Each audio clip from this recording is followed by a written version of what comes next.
De l'Écodime, que mon Dieu vous bénisse, alléluia.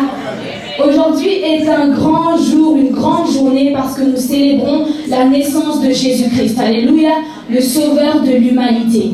Et en cette journée, les enfants ainsi que l'ensemble du département de l'Écodime, nous sommes vraiment heureux de vous présenter ce que les enfants ont pu apprendre durant toute cette année. Parce que tout comme lorsque nous partons à l'école, il arrive aussi qu'à la fin de l'année, nous puissions présenter ce que nous avons eu à apprendre. De même, les enfants sont très heureux de pouvoir vous présenter ce qu'ils ont eu à apprendre durant toute cette année à l'Écodime. Alléluia.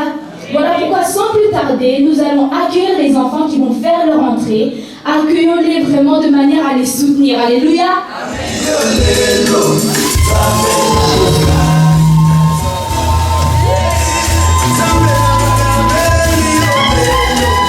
Gloire, gloire, gloire.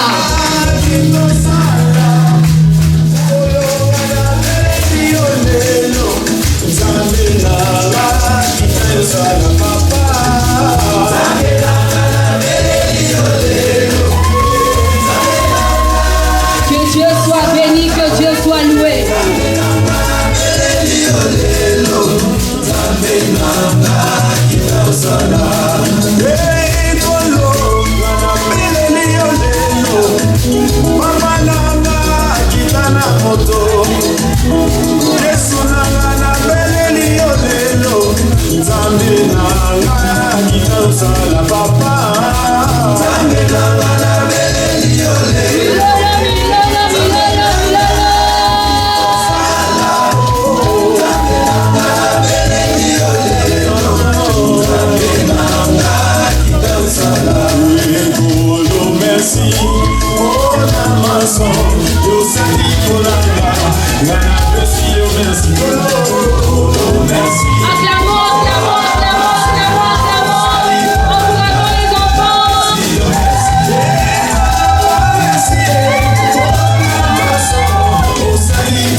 et c'est ceux qu'ils vont nous présenter aujourd'hui.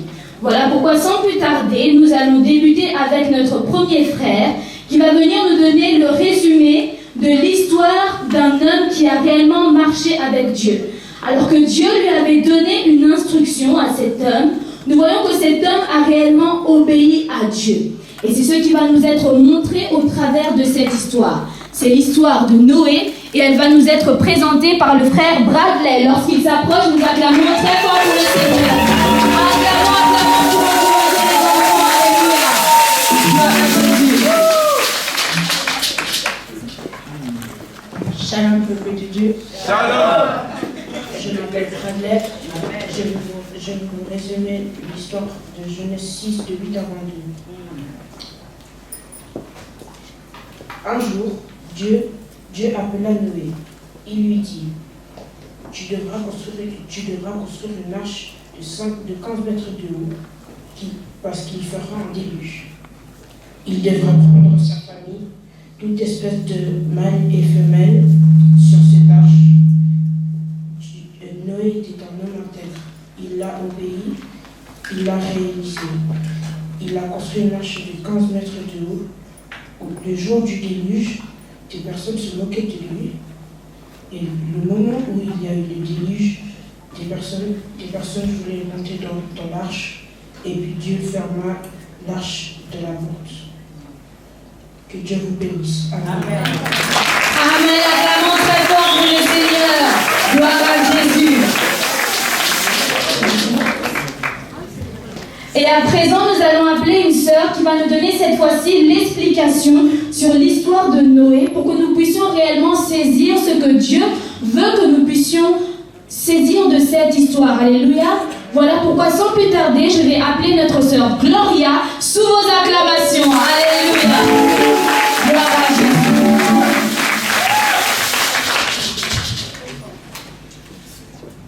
Bonjour, je suis la sœur Gloria et je vais vous lire l'histoire de Noé. Noé était un homme intègre qui avait 3 fils, Sem, Cham et Japheth.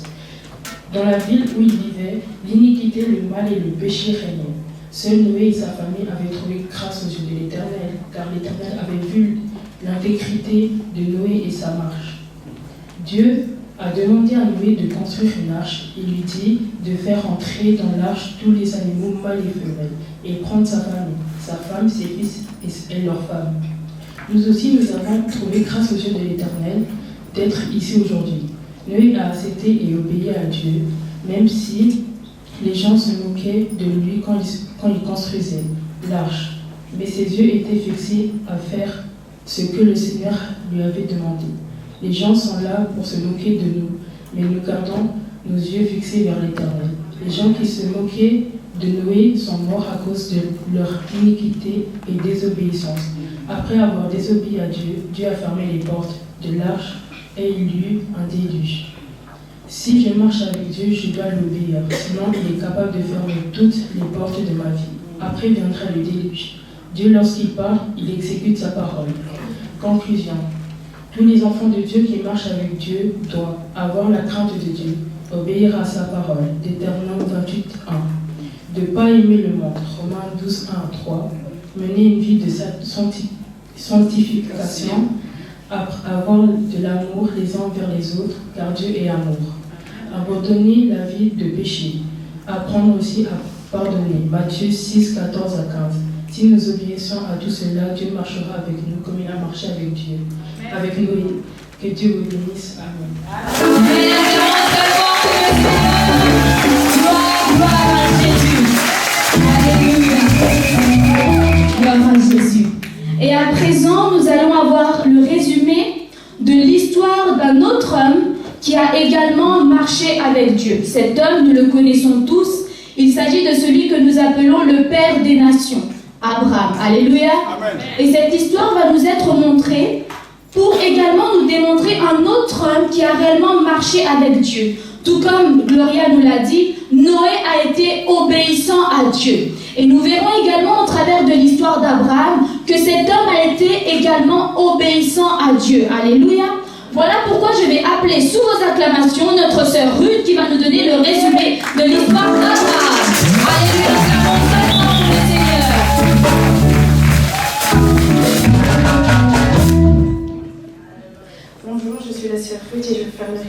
l'histoire d'Abraham. Alors cette histoire se trouve dans Genèse 12, de 1 à 20. Dieu avait dit à Abraham de quitter le pays de son père pour aller dans le pays qu'il lui montrerait. Dieu avait aussi dit à Abraham qu'il ferait de lui une grande nation, qui rendrait son nom plus grand, qui ferait de lui une sorte de bénédiction et qui bénirait ceux qui le béniront et qui maudirait ceux qui le maudiront. Abraham était parti au pays de Canaan avec sa femme, son neveu, ses serviteurs et tous ses biens. Arrivé au pays de Canaan, il y eut un jour de famine et Abraham avait décidé de quitter le pays. Il voulait aller en Égypte. Avant d'arriver en Égypte, il avait demandé à sa femme de se faire passer pour sa sœur. Arrivé en Égypte, les gens qui connaissaient le pharaon ont commencé à parler d'eux au pharaon. Et le pharaon a aussi commencé à les côtoyer. Et tous les deux menaient une très bonne vie. Et un jour, le pharaon a découvert que la sœur d'Abraham n'était pas sa sœur, mais en réalité sa femme, et avait demandé à Abraham pourquoi tu dis ça. Et Abraham avait répondu, j'avais juste peur de me faire tuer. Et le pharaon a demandé à Abraham de quitter le pays. Et c'est ce que Abraham fait. Amen, que Dieu vous bénisse. Amen. Alléluia. Et à présent, nous allons une fois de plus avoir l'explication sur l'histoire que nous venons d'avoir. Et l'explication de l'histoire d'Abraham va nous être donnée par notre sœur Séphora. Lorsqu'elle s'approche, nous acclamons très fort pour le Seigneur.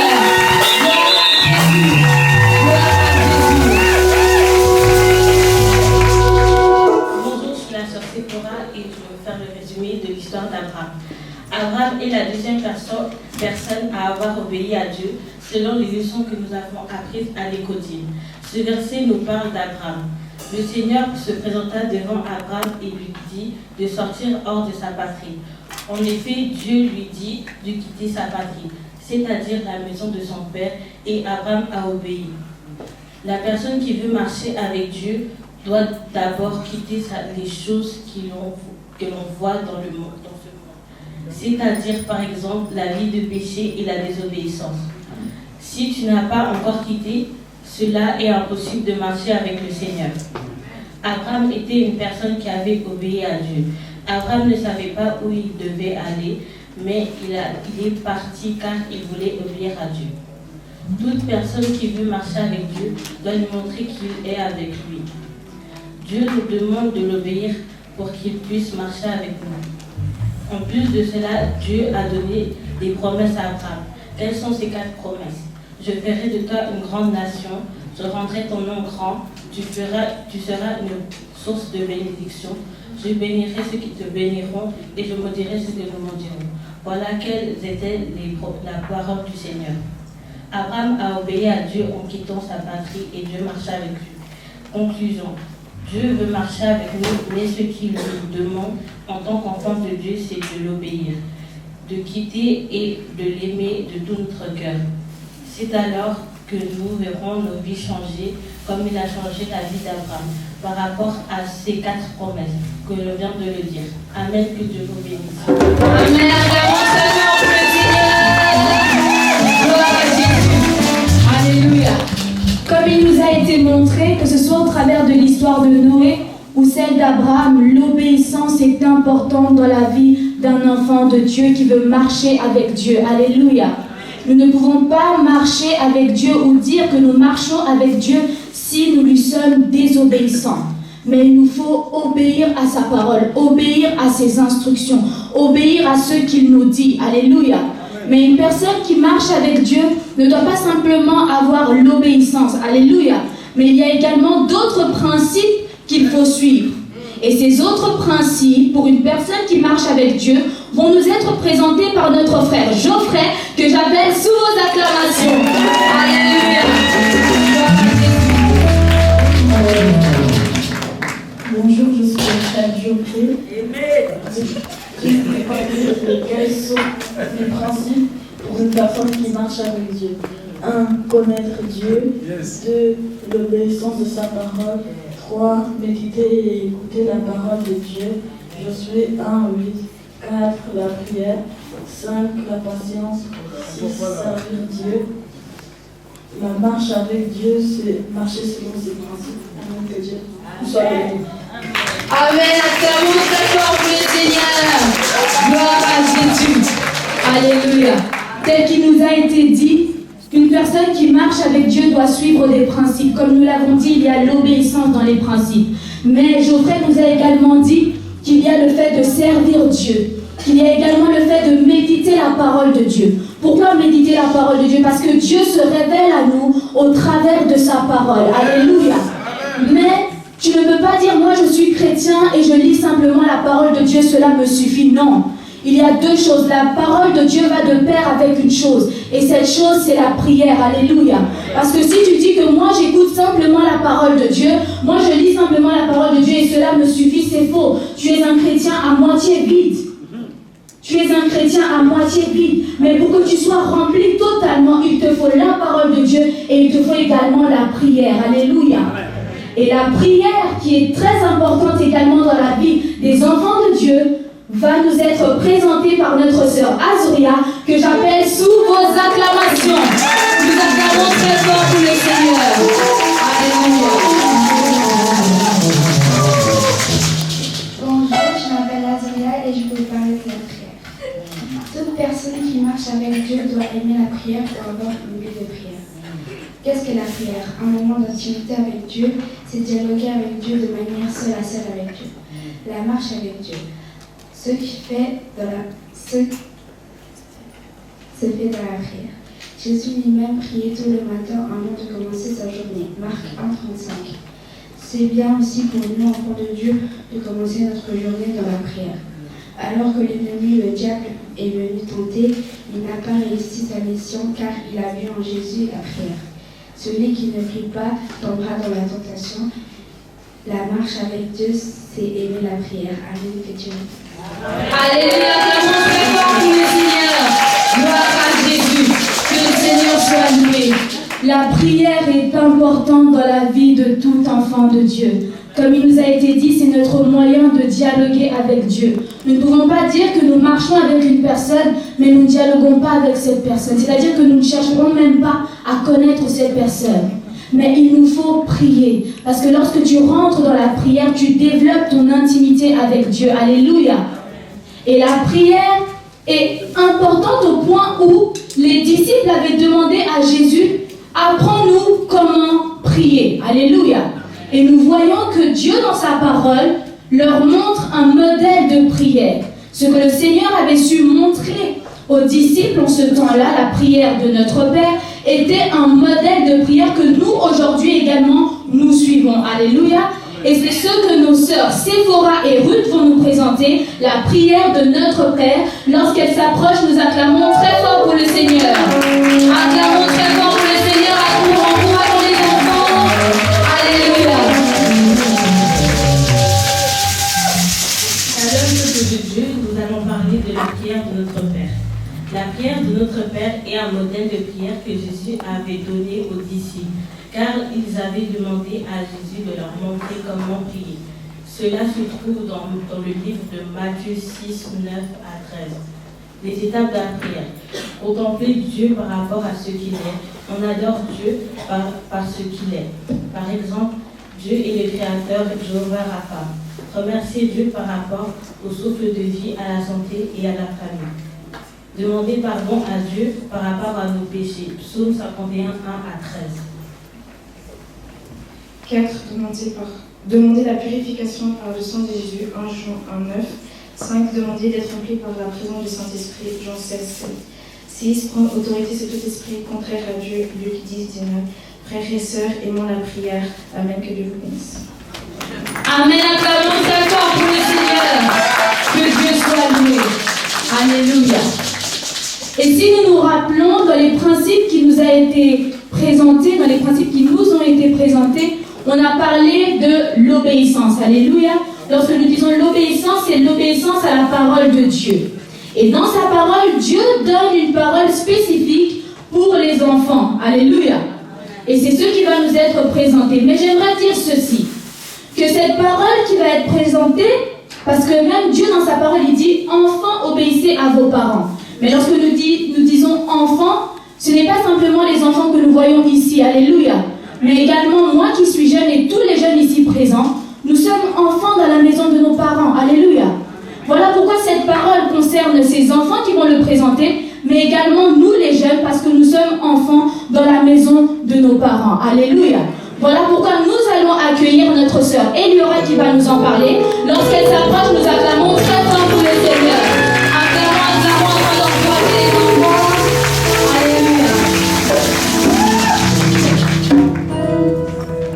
Bonjour, je m'appelle Eliora et je vais vous dire les consignes, la parole que Dieu nous a donnée, nous enfants dans la Bible, selon Éphésiens 6, 1 à 4. Je lis au nom du Seigneur. Enfants, obéissez à vos parents selon le Seigneur, car cela est juste. Honore ton père et ta mère. C'est le premier commandement avec une promesse, afin que tu sois heureux et que tu vives longtemps sur la terre. Et vous, pères, n'héritez pas vos enfants, mais élevez-les en les corrigeant et en les instructions selon le Seigneur. Amen. Amen.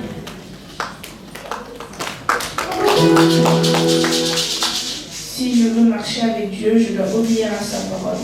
Obéir à ses parents, car c'est la parole que Dieu nous a donnée pour que je vive longtemps ici sur la terre. Un enfant obéissant aide ses parents. Nous devons aider nos parents comme faire le ménage à la maison. Voici quelques exemples que je peux vous citer.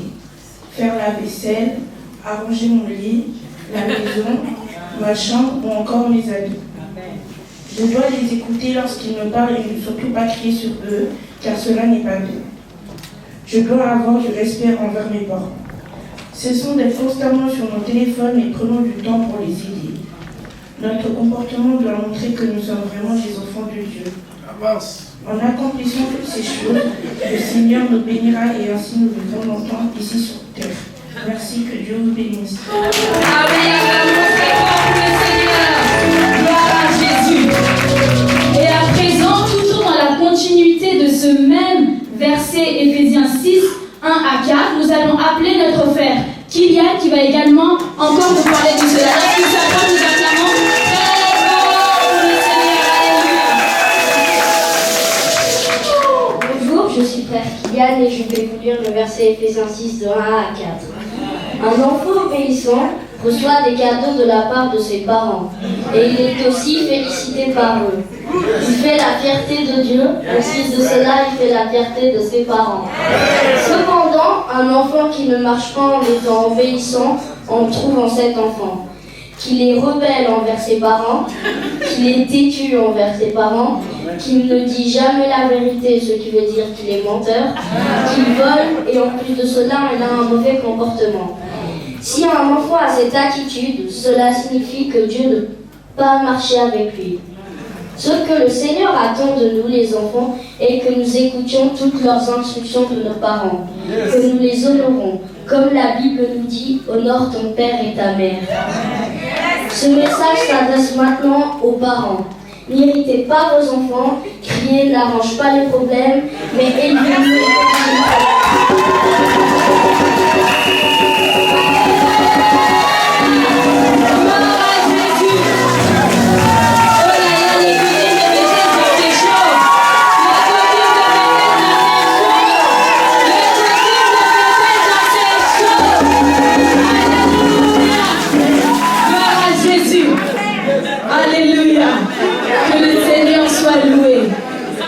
Cette parole est très claire. Elle s'adresse à nous, enfants. Nous devons être obéissants envers nos parents. Celui qui obéit à ses parents obéit directement à Dieu. Pourquoi? Parce que cela a été donné dans la parole de Dieu. Alors lorsque tu obéis à tes parents, c'est-à-dire que tu suis ce principe que Dieu a donné dans sa parole. Et lorsque tu suis le principe qu'il a donné dans sa parole, tu obéis directement à Dieu et tu réjouis son cœur. Alléluia. Et c'est ce que Dieu attend de nous. Gloire à Jésus. Et à présent, nous allons passer à des histoires qui se trouvent dans le Nouveau Testament et elles vont nous être présentées par les enfants de Genève. Non pas qu'ils ont été séparés de ceux de Veuvert, mais étant donné qu'à la fin de l'année, il a été difficile pour eux de pouvoir venir à tout moment pour suivre les leçons avec les autres camarades, c'est ce qui a fait qu'ils ont dû suivre d'autres leçons, mais toujours en lien avec le même thème à Genève. Alléluia. Et c'est ce qu'ils vont nous présenter. La première histoire, c'est l'histoire d'Élisabeth et Zacharie. Parfois, lorsque nous nommons ces deux personnes, nous ne savons pas réellement qui sont ces personnes. Parce que c'est vrai qu'on entend plus parler de leur fils qui était Jean-Baptiste. Alléluia. Celui dont la voix criait dans le désert. Celui qu'on a envoyé avant Jésus-Christ afin de préparer le sentier. Alléluia. Et c'est ce dont on va nous parler à présent, l'histoire d'Élisabeth et Zacharie qui ont réellement marché avec Dieu. Alléluia. Voilà pourquoi nous allons appeler notre frère Emmanuel qui va nous donner le résumé de l'histoire d'Élisabeth et Zacharie. Lorsqu'il s'approche, nous acclamons très fort pour le Seigneur. Acclamons, gloire à Jésus. Bonjour, je suis le frère Emmanuel et je vais vous parler de l'histoire de Zacharie et Élisabeth. Ces versets nous parlent de Zacharie qui était sacrificateur. Sa femme se nommait Élisabeth et était la fille d'Aaron. Zacharie et Élisabeth étaient tous les deux au service de Dieu et le servaient fidèlement. Par la suite, nous apprenons qu'ils n'avaient pas d'enfants, car Élisabeth était stérile et tous les deux étaient avancés en âge. Un jour, Zacharie fut appelé à entrer dans le temple pour y offrir le parfum. À l'intérieur, un ange lui apparut et rassura Zacharie qui était terrifié. L'ange lui dit de ne craindre de rien, car sa prière avait été exaucée. Sa femme enfantera un fils qu'elle nommera Jean. Et ce dernier ne devra boire ni vin ni liqueur forte, car il sera rempli de l'Esprit Saint. Zacharie se posait des questions et se demanda comment sera-t-il sûr que cela arrivera. L'ange vit le doute dans les paroles de Zacharie et lui dit qu'il deviendra muet jusqu'à l'accomplissement de ses paroles. Et c'est ce qui se produit dès sa sortie du temple. Et quelque temps après, Élisabeth devint donc enceinte. Amen, que Dieu vous bénisse. Amen, acclamons très fort pour le Seigneur. Gloire à Jésus. Et toujours par rapport à cette histoire, pour que nous puissions saisir ce que Dieu veut que nous puissions comprendre de cette histoire, nous allons appeler une sœur qui va nous donner l'explication sur l'histoire de Zacharie et Élisabeth. Lorsqu'elle s'approche, nous acclamons très fort pour le Seigneur. Il s'agit de la sœur Mégadève. Acclamons très fort pour le Seigneur. Gloire à Jésus. Je suis la sœur Mégadève et je vais vous lire l'explication de l'histoire de Zacharie et Élisabeth. C'est l'histoire d'un couple qui avait besoin d'avoir des enfants, comme c'est le besoin de toute personne mariée. La Bible nous dit qu'Élisabeth était stérile, elle ne pouvait pas avoir d'enfants. En plus de cela, elle et Zacharie étaient tous les deux avancés en âge. Un jour, un ange apparut à Zacharie et lui dit que votre prière a été exaucée, ta femme enfantera un fils et son nom sera Jean. Il ne boira ni vin ni liqueur enivrante, car il sera rempli de l'Esprit Saint. Zacharie a douté de la parole venant de Dieu. Il est donc devenu muet, car il ne connaissait pas réellement le Dieu qu'il servait. Bien qu'il était au service de Dieu, Zacharie a douté de la parole de Dieu. Mais celle-ci a fini tout de même par s'accomplir. Conclusion. Zacharie et Élisabeth étaient justes devant le Seigneur. Ils observaient les commandements de Dieu et ils étaient au service du Seigneur avec fidélité. Être au service de Dieu, c'est ce qui pousse le Seigneur à nous bénir davantage. La promesse de Zacharie et de sa femme est d'entrer dans le temple, là où ils servaient le Seigneur. Tous les deux ont persévéré dans la prière, malgré l'âge qui était avancé. Même si les promesses prennent du temps, il ne faut pas que ta situation te décourage, car Dieu finit toujours par exaucer nos prières, lui qui agit en son temps. Amen, que Dieu vous bénisse. Amen, acclamons très fort pour le Seigneur. Gloire à Jésus. Et toujours par rapport à cette histoire, à présent, nous allons avoir les instructions de l'ange aux parents de Jean-Baptiste. Parce que lorsque l'ange se présente à Zacharie dans le temple, il lui dit que n'aie pas peur. Ta prière, la prière de ta femme a été exaucée. Voici, elle enfantera un fils. Mais par rapport à ce fils, l'ange lui a donné différentes instructions. Pourquoi ? Parce que cet enfant était déjà mis à part par Dieu, alors qu'il n'était pas encore entré dans le sein de sa mère. Mais parce que Dieu avait une destinée puissante pour cet enfant, Dieu a su donner des instructions à Zacharie. Alléluia. Et c'est ce que notre sœur va nous parler. Et j'appelle pour cela notre sœur Ariella. Lorsqu'elle s'approche, nous acclamons très fort pour le Seigneur. Acclamons, acclamons, acclamons pendant qu'on a les enfants. Alléluia. Bonjour, je suis la sœur Ariella et je vais vous parler des 4 instructions de l'ange concernant la vie de Jean-Baptiste. Voici les 4 instructions. 1. Il sera grand devant le Seigneur. 2. 2. Il sera rempli de l'Esprit Saint dès le sein de sa mère. 3. Il ramènera beaucoup de fils d'Israël au Seigneur. Et 4. Il marchera devant Dieu avec l'Esprit et la puissance aiguë, afin de préparer au Seigneur un peuple bien disposé. Dieu connaissait déjà la vie de Jean et il savait ce qu'il allait être dans sa vie. Mais ses parents ne le connaissaient pas. C'est alors que Dieu s'est révélé à eux. Nous rendons grâce à Dieu de ce qu'il connaît et de ce que nous allons être dans la destinée qu'il a tracée pour nous. Parents, veillez sur notre destinée révélée par lui. Amen, que Dieu nous bénisse. Amen, acclamons très fort pour le Seigneur. Gloire à Jésus.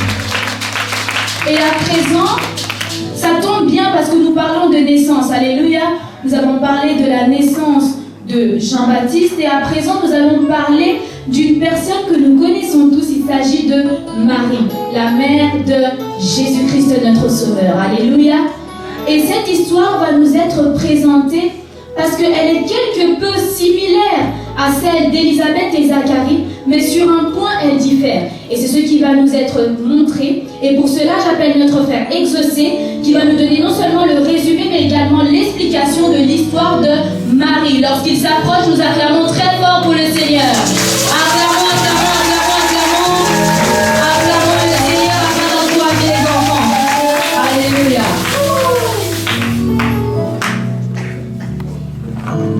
Bonjour, je suis le frère Exaucé et je vais vous parler de l'histoire de Marie dans Luc 1, versets 26 à 38. Ces versets nous parlent de Marie, une femme vierge qui était fiancée à Joseph, un homme de la maison de David. Ces versets nous disent aussi que l'ange Gabriel apparut à Marie afin de lui annoncer une grande nouvelle. Cette grande nouvelle était qu'elle allait enfanter d'un fils qu'elle nommera Jésus. Ces paroles lui furent données car elle trouvait grâce aux yeux de Dieu.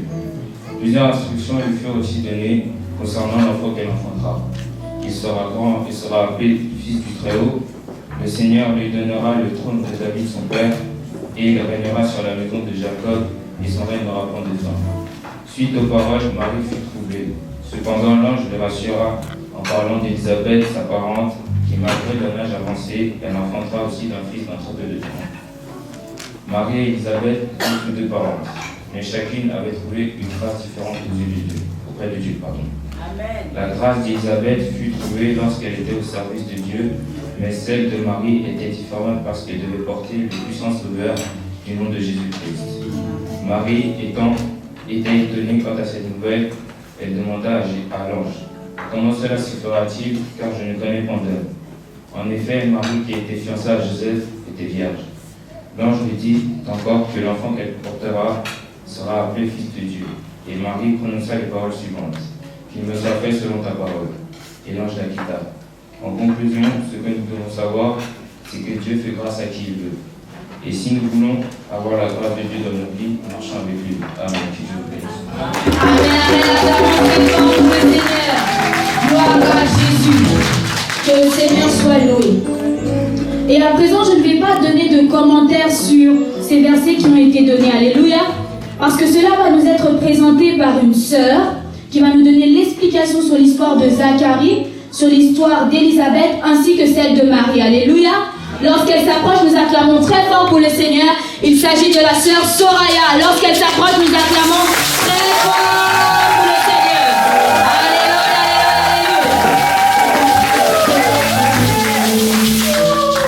Alléluia, peuple de Dieu. Tout d'abord, avant de pouvoir commencer mon commentaire, je tenais à rendre grâce au Seigneur, celui qui me permet encore de pouvoir me tenir au-devant de vous en ce jour. Et suite à l'intervention des enfants, notamment des enfants de Genève, je résumerai simplement les deux histoires qu'ils ont pu vous parler concernant l'histoire d'Élisabeth et de son mari Zacharie, ainsi que l'histoire de Marie et de Joseph. Et tel qu'il a déjà été dit par les enfants, Zacharie et Élisabeth étaient des personnes qui étaient au service du Seigneur. Ils le servaient avec fidélité. Cependant, ces deux personnes avaient un besoin, un désir que le Seigneur voulait qu'il leur fasse grâce. Et comme il a déjà été dit, ce besoin était d'avoir un enfant. Tel est le besoin de tout couple. Il est important également de le redire, Élisabeth et Zacharie étaient déjà très avancés en âge. Et en lisant la parole de Dieu, la Bible ne définit pas clairement l'âge qu'ils avaient. Ils disent simplement qu'ils étaient déjà très avancés en âge. Mais en plus de cela, Élisabeth était une femme stérile, c'est-à-dire qu'elle n'enfantait pas et qu'elle n'avait pas d'enfant. C'est pas pour autant qu'ils ont abandonné les seigneurs, malgré tout, ils continuaient à le servir. Voici comment nous pouvons nommer la stérilité. La stérilité signifie qu'il n'y a rien. Nous devons savoir que dans nos vies également, nous passons également des temps de stérilité où rien ne va. Mais l'attitude que nous devons opter dans ce genre de situation, c'est de ne surtout jamais baisser les bras quand tout va mal. Mais cherchons avant tout celui qui rend fécond, qui est la personne de Jésus-Christ. Et si simplement nous revenons dans l'histoire d'Élisabeth et de Zacharie, nous pouvons voir que c'est l'attitude que ces deux personnes ont opté dans leur besoin d'avoir un enfant. Ils n'ont pas pour autant abandonné de servir le Seigneur. Suite à cela également, nous constatons la venue de l'ange auprès de Zacharie. Il lui annonça également une grande nouvelle. Sa prière avait été exaucée. Ainsi, sa femme, Élisabeth, enfantera un enfant qu'elle nommera du nom de Jean. Ce que nous pouvons remarquer par là, c'est que l'ange de Dieu est venu vers Zacharie lorsqu'il était au service dans le temple. Ainsi, ce que nous pouvons constater, c'est que Dieu bénit ceux qui sont dans son service et ceux qui le servent avec fidélité. Celui qui désire être béni doit tout d'abord se trouver à son poste, c'est-à-dire en train de servir le Seigneur. Et Dieu ainsi, par le fait qu'il sera en train de servir le Seigneur, cette personne bénéficiera de la bénédiction de la part de Dieu ainsi que de sa grâce. Mes frères et sœurs, il faut que notre bénédiction nous trouve dans l'œuvre de Dieu. Arrêtons de négliger le poste que nous pouvons avoir ou même la fonction que chacun d'entre nous avons dans l'Église, car c'est également un moyen de passer à côté de sa bénédiction. Demandons au Seigneur d'être au bon moment, ainsi au bon endroit, afin de ne jamais négliger sa bénédiction, comme cela a été le cas de Zacharie et de sa femme Élisabeth, car ils servaient le Seigneur. Nous aussi, si nous voulons être bénis ou bien être visités par Dieu, restons fidèles dans l'œuvre que l'Éternel peut nous confier. Et si nous continuons encore la lecture, nous pourrons voir que l'ange du Seigneur, en venant vers Zacharie, il lui donna également des instructions qui ont déjà été citées par les enfants, qui se trouvent simplement du verset 11 à 17. Le second point que nous pouvons relever toujours dans ce passage, c'est suite aux paroles de l'ange, l'attitude de Zacharie fut le doute. Et la conséquence de son doute fut qu'il devint muet, c'est-à-dire qu'il ne pouvait plus parler, et cela durant un temps bien déterminé par l'ange. Il est important de savoir que le doute est contraire à la parole de Dieu. C'est un sentiment qui minimise la puissance de Dieu. Celui qui doute de l'accomplissement des merveilles de Dieu dans sa vie, cette même personne, par le doute, démontre que Dieu n'est pas en mesure d'intervenir dans sa situation. Nous tous qui servons Dieu, ne laissons pas de place au doute dans nos vies, ce qui risquerait de nous empêcher de recevoir les bénédictions ainsi que le miracle que le Seigneur est prêt à accomplir.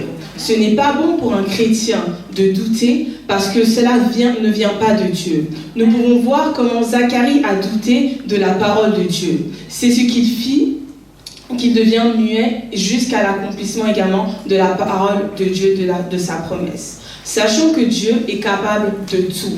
C'est un Dieu illimité dans sa puissance et surtout, il peut changer toute situation impossible en possible, comme cela a été le cas d'Élisabeth et de Zacharie. Désormais, je continuerai en vous parlant également de la deuxième histoire, qui est simplement l'histoire de Marie. Dans les versets qui suivent, la Bible nous parle de Marie. Marie était une femme vierge et fiancée à Joseph. Le même ange qui est apparu à Élisabeth, qui était sa parente, vint auprès d'elle en lui annonçant une grande nouvelle, qu'elle enfantera un fils qu'elle nommera du nom de Jésus. Dans ce passage, ce que nous pouvons constater, c'est que Dieu fait grâce à Marie en lui donnant l'opportunité de donner la vie à celui qui sera appelé fils du Très-Haut. C'était le choix de Dieu lui-même de choisir Marie comme étant la mère de notre Sauveur. Marie fut étonnée d'entendre la parole de l'ange et se demanda comment cela sera-t-il possible qu'elle puisse donner naissance à Jésus vu qu'elle ne connaissait point d'homme. La réponse de l'ange fut que le Saint-Esprit sera sur elle, et Marie accepta cette parole. Et l'on voit aujourd'hui, Jésus-Christ est né, et il est assis auprès de notre Dieu, notre Père. En conclusion de ces deux histoires, dans ces deux histoires, nous pouvons voir comment, suite aux paroles de l'ange, Zacharie prit du temps avant d'accepter les instructions de l'ange, alors que Marie, elle n'hésita pas une seule seconde avant d'accepter la proposition de l'ange. Ces deux femmes étaient enceintes d'un enfant ces deux femmes étaient enceintes, mais l'enfant qu'elles portaient était très différent. Nous pouvons tous avoir la même foi, mais notre foi peut être également différente. Nous pouvons avoir le même miracle, mais nos miracles peuvent être aussi différents. Cependant, il faut savoir que Dieu fait grâce à qui il veut. Persévérons dans la prière, car la prière peut tout. Soyons fidèles, car cela pousse également Dieu à répondre à nos prières. Marchons avec Dieu et observons ses commandements, et tout à chacun, nous serons bénis. Amen, peuple de Dieu, que Dieu vous bénisse.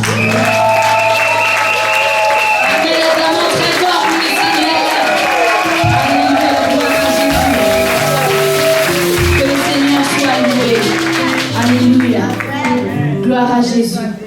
Et à présent, je vais également faire un commentaire, mais cette fois-ci sur les histoires que nous avons eues au début, celle de Noé et celle d'Abraham. Alléluia. Mais que ce soit celle de Noé, celle d'Abraham ou même toutes les autres histoires qui nous ont été montrées, toutes ces histoires, tous ces éléments nous montrent une seule chose, l'importance de la marche avec Dieu. Alléluia. La marche avec Dieu est importante dans la vie de tout enfant de Dieu, dans la vie de tout chrétien qui a accepté Jésus-Christ comme son Seigneur et son Sauveur. Amen. Et ce que nous appelons la marche avec Dieu, c'est tout simplement le fait de marcher de manière conforme devant Dieu et dans une intimité profonde avec lui. Alléluia. Lorsque nous regardons l'histoire de Noé, la Bible dit que Dieu vit que l'iniquité régnait. Dieu vit que le péché régnait dans le monde, que le cœur des hommes était tourné vers le mal, que le cœur des hommes était rempli de méchanceté. Alléluia. Au point où Dieu voulut exterminer le monde. Mais la Bible dit ceci dans Genèse 6, verset 8. Mais Noé trouva grâce aux yeux de l'Éternel. Alléluia. Et on pourrait se demander, mais comment cela se fait-il que Noé a trouvé grâce aux yeux de l'Éternel? Ou pourquoi est-ce que Noé a trouvé grâce aux yeux de l'Éternel? Et la réponse se trouve au verset 9 de ce même chapitre où la Bible dit ceci. Noé était un homme juste et intègre. Noé marchait avec Dieu. Alléluia. Je répète, la Bible dit que Noé était un homme juste et intègre dans son temps. Noé marchait avec Dieu. Alléluia. Voilà pourquoi Dieu voulut l'épargner, lui et sa famille, car il était le seul homme que Dieu avait trouvé juste et intègre et qui craignait Dieu. Et comment cela s'est-il fait? Dieu a dit à Noé de construire une arche et Noé a accepté et obéi. Mais alors que Noé construisait cette arche, les gens qui étaient autour de lui se moquaient de lui parce qu'ils ne comprenaient pas une chose, c'était que Noé voulait simplement obéir à Dieu. Alléluia. Et alors qu'ils se moquaient de lui, Noé n'a pas regardé cela parce que son seul objectif était simplement d'obéir aux instructions de Dieu, selon la parole de Dieu qui lui avait été donnée, qui était de mettre tous les animaux de toutes les espèces, mâles et femelles, dans l'arche. Alléluia. Et nous voyons que Noé a obéi à Dieu. L'un des principes que Dieu cherche en nous, en tant qu'enfants de Dieu, c'est de lui obéir. L'obéissance à sa parole. C'est ce que Dieu cherche en nous. Bien-aimés, nous ne pouvons pas dire que nous marchons avec Dieu si nous ne lui obéissons pas. Non. Si nous agissons de la sorte, nous nous mentons à nous-mêmes, car Dieu est fidèle. Alléluia. Mais si nous voulons marcher avec Dieu, il nous faut l'obéir.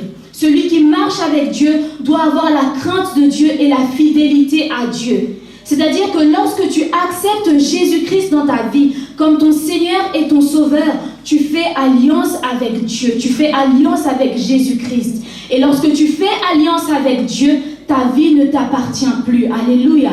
C'est-à-dire qu'à présent, tu marches avec Dieu. Mais aujourd'hui, nous voyons beaucoup d'enfants de Dieu, nous voyons beaucoup de chrétiens qui ne veulent pas que Dieu puisse les diriger. Ils disent qu'ils marchent avec Dieu, mais ils ne l'obéissent pas. Ils n'obéissent pas à sa parole. Et leur vie n'appartiennent qu'à eux-mêmes, mais pas à Dieu. Alléluia. Mais nous voyons comment Noé a trouvé grâce auprès de Dieu parce qu'il s'est laissé à Dieu pour que Dieu puisse le diriger. Alléluia. Peuple de Dieu, soyons obéissants à la parole de Dieu pour obtenir sa grâce, tout comme cela était le cas de Noé. Être obéissant à Dieu, c'est tout simplement suivre et être soumis à ses instructions. Et c'est ce que Dieu cherche en nous. Alléluia. Et en ce qui concerne l'histoire d'Abraham, dont je vais vous parler maintenant, lorsque nous regardons l'histoire d'Abraham, nous voyons qu'il a suivi et été soumis sans réserve à la parole de Dieu, à la parole que Dieu lui avait adressée, qui était de sortir hors de sa patrie. Alléluia. Dieu a dit à Abraham, sors de ta patrie, sors de ton pays, sors de la maison de ton père. Alléluia. Et nous voyons que Abraham a réellement obéi à ce qui était la parole de Dieu. Abraham n'a pas posé de questions pour savoir le lieu que Dieu allait lui montrer, non, mais il a tout simplement obéi à Dieu, tout comme cela était le cas de Noé. La Bible dit dans Genèse 12, verset 4, Abraham partit comme l'Éternel le lui avait dit. C'est-à-dire que Dieu a donné un ordre à Abraham et Abraham a tout simplement obéi. Il n'a pas posé de questions à Dieu pour savoir, oui, mais Seigneur, tu me dis de sortir, où est-ce que je vais aller? Non, mais son seul objectif était d'obéir à la parole de Dieu. Alléluia. Et c'est ce que Dieu veut également en nous. Bien que Abraham pouvait aimer sa patrie, bien que Abraham pouvait aimer son pays, pouvait aimer la maison de son père, il n'a pas regardé cela. Il ne s'est pas attaché à cela, mais il était concentré sur son seul objectif qui était celui d'obéir à la parole de Dieu et nous voyons qu'il a quitté. Alléluia. La personne qui a reçu Jésus-Christ comme son Seigneur et son Sauveur doit d'abord quitter. C'est-à-dire se séparer des choses du monde. Quitter les choses du monde. Parce que si nous n'avons pas encore quitté les choses du monde, il est difficile pour que Dieu puisse marcher avec nous. Alléluia. Amen. Peuple de Dieu, j'aimerais dire ceci. Nous sommes arrivés à un temps où nous devons comprendre que connaître Dieu ne suffit pas. Alléluia. Amen. Connaître Dieu ne suffit pas. Mais il nous faut l'obéir. Nous sommes dans les temps de la fin. Nous ne disons même plus que Dieu revient bientôt, mais Dieu est déjà sur son chemin. Alléluia. Amen. Il nous faut l'obéir. Connaître Dieu, venir à l'église ne suffit pas. Ce n'est pas ça qui comptera ce jour-là. Ce n'est pas ça, peuple de Dieu. Tu ne dirais pas à Dieu, Seigneur, oui, j'étais là tous les dimanches. Seigneur, lorsque tu m'as dit de prêcher ta parole, j'étais là. Seigneur, quand tu m'as dit de venir à la répétition, de chanter pour toi, j'étais là. Non. Peuple de Dieu, ce n'est pas ça qui compte. Mais ce que Dieu veut en nous, c'est l'obéissance. Yes. Dieu cherche en nous l'obéissance. Nous sommes dans un temps qui est critique. Le diable a déployé tous ses moyens afin que le peuple de Dieu, sans même s'en rendre compte, soit désobéissant à Dieu. Avance. Mais Dieu ne veut pas cela. Dieu veut que nous puissions ouvrir les yeux, de comprendre le temps dans lequel nous sommes. De comprendre le temps dans lequel nous sommes. Peuple de Dieu, je le répète, connaître Dieu ne suffit pas. Mais il nous faut l'obéir. Si simplement il suffisait de connaître Dieu, Dieu allait s'arrêter simplement au verset qui dit que Dieu a tant aimé le monde qu'il a envoyé son Fils afin que quiconque croise en lui ne périsse point mais qu'il ait la vie. C'est-à-dire tu acceptes Christ et cela suffit. Mais non, Dieu dit ceci, sans la sanctification, personne ne verra le Père. Alléluia. Peuple de Dieu, il nous faut obéir à Dieu, marcher dans sa crainte, marcher dans la sanctification, marcher dans la droiture devant Dieu. Alléluia. Dieu nous voit. Dieu nous voit. Ce que Dieu veut que nous puissions marcher dans la droiture devant lui. Dieu a dit à Abraham de partir. Il a dit, pars, sors de la maison de ton père. Sors de ta patrie. Et je l'ai dit, sortir signifie quitter les choses de ce monde. Alléluia. La Bible dit dans Jacques 4, verset 4, partie B, « Celui donc qui veut être ami du monde se rend ennemi de Dieu. » Alléluia. Celui donc qui veut être ami du monde se rend ennemi de Dieu. Car si nous regardons dans le monde, on voit la vie de péché, on voit l'iniquité, la vie de désobéissance, les œuvres de la chair et toutes ces choses semblables qui te poussent à une seule chose, être désobéissant à Dieu. Mais Dieu ne veut pas cela. Dieu ne veut pas cela. Dieu n'est pas là-bas. Dieu n'est pas dans le monde. Dieu n'est pas dans le monde. Même la parole de Dieu dit ceci, qu'on ne peut servir deux maîtres. Car tu en aimeras un et tu haïras l'autre. Si tu es un pied dedans et tu es un pied dehors, oh peuple de Dieu, ça ne marche pas. Ça ne marche pas. Ça ne marche pas. Parce que le monde te poussera à une chose, être désobéissant à Dieu. Mais Dieu veut que tu lui sois obéissant. Dieu veut que tu sois obéissant. Voilà pourquoi il nous a envoyé cette parole aujourd'hui.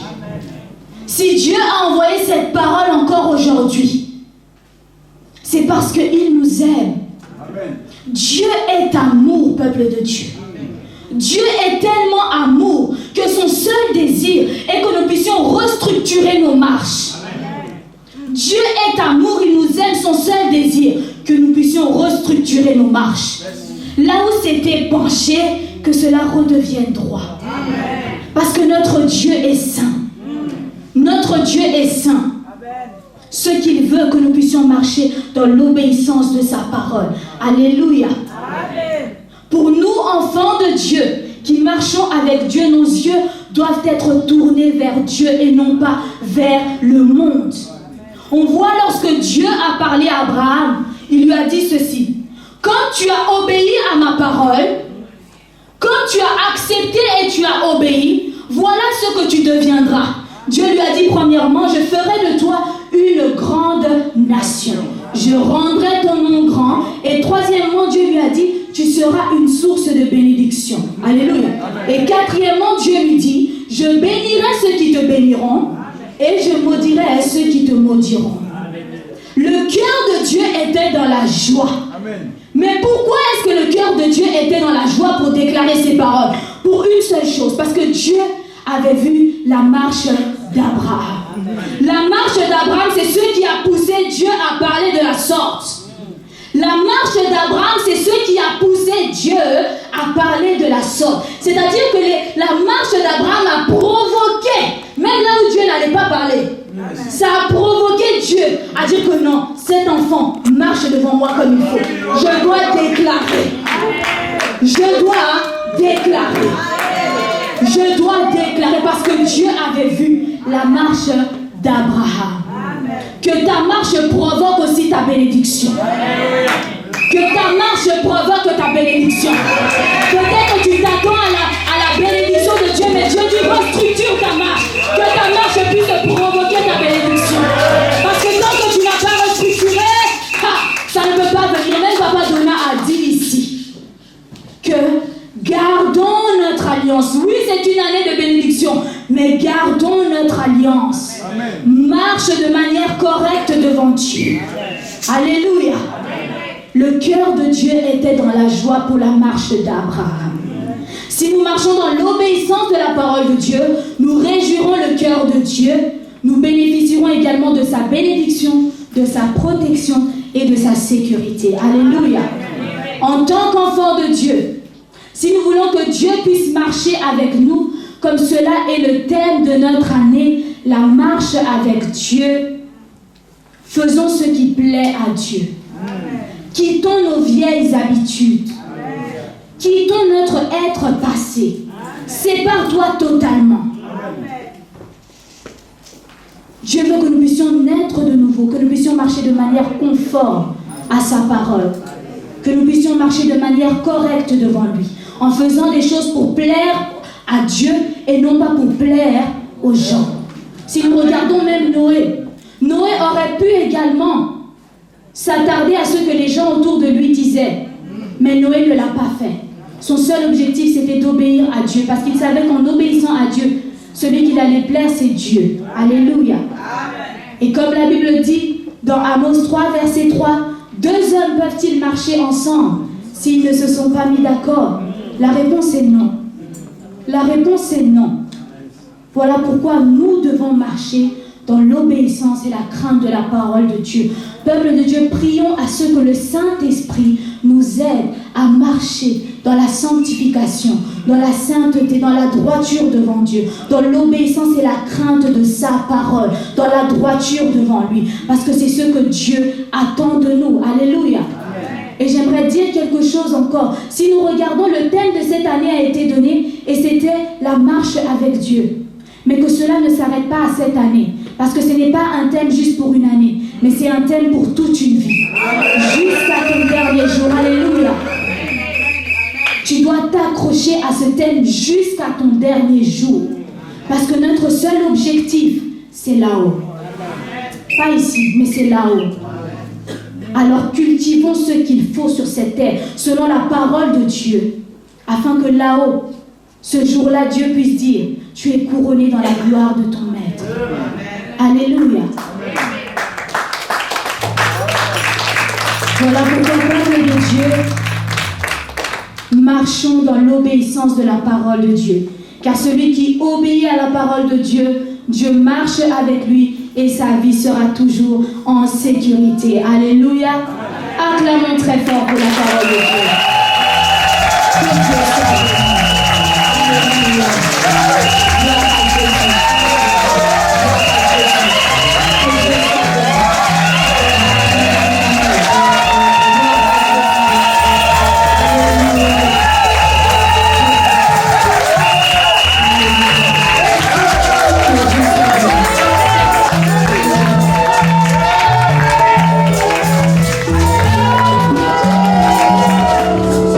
À celui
tu sois comme Dieu.